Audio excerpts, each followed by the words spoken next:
अच्छा, ये बात हो रही है तो एक और कंट्रोवर्शियल लॉ जो भी पास हुआ है उसकी बात कर दूं मैं, और वो पास भी बड़े विवाद के बीच में हुआ, बड़े हल्ले गुल्ले के बीच में हुआ, जिसे बोलचाल की भाषा में लव जिहाद कानून कहा जा रहा है। लव जिहाद कानून कहा जा रहा है, धर्म परिवर्तन संप्रेषण विधेयक है, कानून अब तो हो गया वो। इसके बारे में आपकी क्या राय है?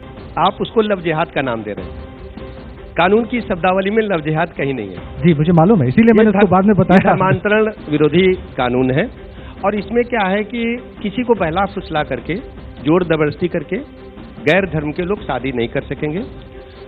यदि आपसी सहमति से शादी करना चाहते हैं तो 2 माह पूर्व जिलाधिकारी महोदय को आपको दरख्वास्त देनी होगी, और यदि कोई आपत्ति नहीं आती तो शादी हो सकेगी, और यदि आपत्ति आती है तो आपत्ति निस्तारण के बाद शादी हो सकेगी। यही तो सवाल है कि जिलाधिकारी क्यों आपत्ति करेंगे? हाँ। नहीं, जिलाधिकारी आपत्ति नहीं करेगा, आपत्ति स्वीकार करेगा, उनके परिजनों की, उनकी स्वयं की। तो क्या था, 2 बालिग लोग अगर स्वेच्छा से विवाह कर रहे हैं। राजन जी, मैं आपको स्पष्ट कर दूं, विगत कई वर्षों में देखा गया, आपके चैनल पर भी कई बार सुर्खियां बनी कि बेटी को, बहन को गलत नाम बता करके, बहला फुसला करके, कुछ नहीं निक नेम बता देते हैं, कोई अपना असली नाम नहीं बताता, गुड्डू बबलू बता दिए और उसके बाद शादी कर लिए।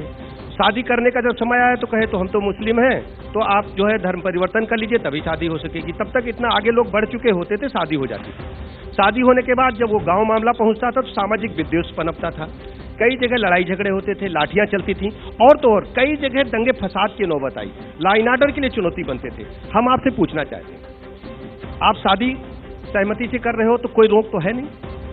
कभी नहीं थी, तो आज भी नहीं है।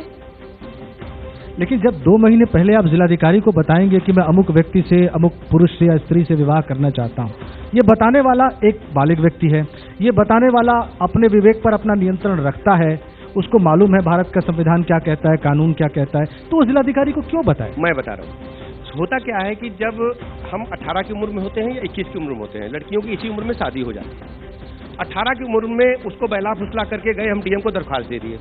अब उस बालिग बेटी को सोचने समझने का समय 2 महीना मिल गया। 2 महीना अगर उसका चाल चलन अच्छा रहता तो शादी हो सकेगी, और मान ली 2 महीने में उसने बता दिया कि ये तो। अच्छा, मतलब जिलाधिकारी महोदय उनके चाल चलन की रिपोर्ट तैयार करेंगे? चाल चलन से कोई मतलब जिलाधिकारी को नहीं है। दोनों जो शादी करने वाले हैं, मतलब बेटी और वो व्यक्ति जो शादी करना चाहेगा, जी, अगर दोनों की सहमति 2 महीना तक बनी रहती है तो कोई दिक्कत नहीं है। आपकी बात कभी कभी भावुकता में होता, राजन जी, भावुकता में किसी बहन ने दरखास्त दे दिया और उसके बाद उसका मन बदल गया। मैं आपकी बात समझ गया। समय दिया आपको जो मूल विषय है वो है कि धोखा किसी के साथ ना हो। हाँ, धोखा, उसे झूठ ना बोला जाए। जी। आईपीसी की धारा 420 एक बड़ी मशहूर धारा है, पिक्चर भी बन गई जी। उसका उपयोग कर सकते थे आप ऐसे लोगों को? 420 में भी है, और एक और हमारे भारत में कानून है, स्पेशल मैरिजेज एक्ट, उसमें भी कानून है।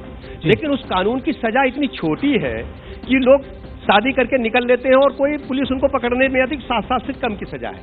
इसमें 10 वर्ष तक की सजा इसीलिए रखी गई है कि लोग डरें, लोगों को धोखा न दें, समाज में वैमनस्यता न फैले। और भारतीय जो संस्कृति भरोसे की संस्कृति है, बेशक भारत में जवान दे देते हैं लोग, जीवन समाप्त कर लेते हैं, अपना राजपाट दे देते हैं जवान के आधार पर। तो भारतीय संस्कृति को और मजबूत करने के लिए हमारी सरकार ने कदम उठाया, लोग एक दूसरे को धोखा न दें। हाई कोर्ट में दुनिया भर की पिटीशंस पड़ी हुई हैं, हाई कोर्ट में मामला है, सुप्रीम कोर्ट में भी गए। अगर आप सीधा सीधा कोई काम करना चाहते हैं तो आपको कुछ न कुछ दुश्वारियां झेलनी पड़ेंगी। आप सोचिए कि हमारे सोसाइटी में पूर्व में जो भी बड़े लोग हुए हैं, हमारे उन्नाव से सूर्यकांत त्रिपाठी निराला जी आते थे। जी। निराला जी का नाम हिंदी जहां जहां है वो निराला जी हैं। बेशक। और निराला जी अंतिम समय में क्या हुआ सबको पता है, उन्होंने कितना अच्छा लेखन किया, हिंदी बगैर उनके पूरी नहीं हो सकती। लेकिन निराला जी के साथ समाज ने क्या किया लोग जानते हैं। आज हम लोग उनको श्रद्धांजलि अर्पित कर याद करते हैं, जहां हिंदी की बात आती है निराला जी के बगैर पूरा नहीं होती। तो जो अच्छा काम करोगे तो 2-4 लोग आपको मिल ही जाएंगे। अब तुलसीदास जी के बारे में आपने जाना होगा, तुलसीदास जी बांदा से निकल करके जब प्रयागराज गए और प्रयागराज से निकल करके जब काशी पहुंचे तो क्या हुआ सबको पता है। तो ये मान के चलिए जो अच्छा काम आप करोगे तो कुछ ना कुछ लोग आपसे कुछ कहेंगे, लेकिन हमारा मानना कि अच्छा काम करते चलो, ईश्वर आपके साथ है और जनमानस आपके साथ है। मंत्री जी, आप अगर लोगों की ओपिनियन लेंगे उत्तर प्रदेश में तो लोग 100% यही कहने वाले हैं कि आपने अच्छा काम किया है, हमारी सरकार ने बेहतर काम किया। आपको विश्वास है कि संविधान की स्क्रूटिनी पर यह कानून खरा उतरेगा कोर्ट में? बिल्कुल, हम संविधान के सभी उपबंधों को पढ़ करके समझ करके ही इस कानून को बनाने का काम किया। अब मैं राजा भैया की टिप्पणी लूंगा इस पे। मंत्री जी की सारी बात आपने सुन ली, आपके ही आग्रह पे मैं उनके पास गया भी था। देखिए, सरकार के अधिकार में है कानून बनाना, और संसद में कानूनों में संशोधन होता रहा है। जी लेकिन धरातल पे देखें, भारत में हर धर्म मजहब के लोग रहते हैं। जी जी कोई भी मुस्लिम दंपति ये नहीं चाहेगा कि हमारी संतान, हमारी बेटी हिंदू से विवाह करे। जी कोई भी हिंदू ये नहीं चाहेगा कि हमारी बेटी मुस्लिम से विवाह करे या ईसाई से। ये आज का हमारा सामाजिक परिवेश है, जिसको मैं बहुत स्पष्ट होकर के ये बहुत स्ट्रेट बात आपने कही, मैं बधाई देता हूँ आपको। और इसके साथ ही जो बच्चियां हैं, जो बच्चे हैं, उनका दायित्व सबसे पहले अपने माता पिता के प्रति है, अपने संस्कारों के प्रति है। जी, जी। इसको ध्यान देना, ये जागरूकता लाना बच्चों में, ये हर अभिभावक का कर्तव्य है, हर समाज का कर्तव्य है। जी कानून से बहुत सी चीजें थोड़ा उसमें अड़चन पैदा की जा सकती है, लेकिन रोका नहीं जा सकता है। जी तो ये पाठ पढ़ाना बच्चों को बहुत जरूरी है। इतना ही मैं कहना चाहूंगा। ये अब बहुत महत्वपूर्ण कहा मंत्री जी। देखिए, आपके सामने इन्होंने टिप्पणी की, मुझे लगता है ये टिप्पणी बहुत अहम है।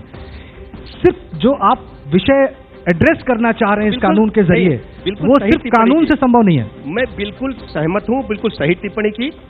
जितना चिंता हिंदू समाज की बेटियों की है, उतनी चिंता हमें मुस्लिम समाज की बेटियों की है।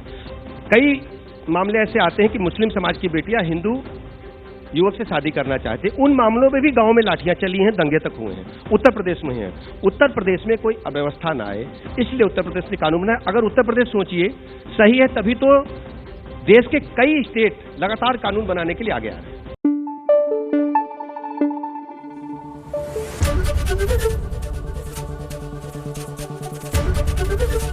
एबीपी गंगा, खबर आपकी, जुबान आपकी।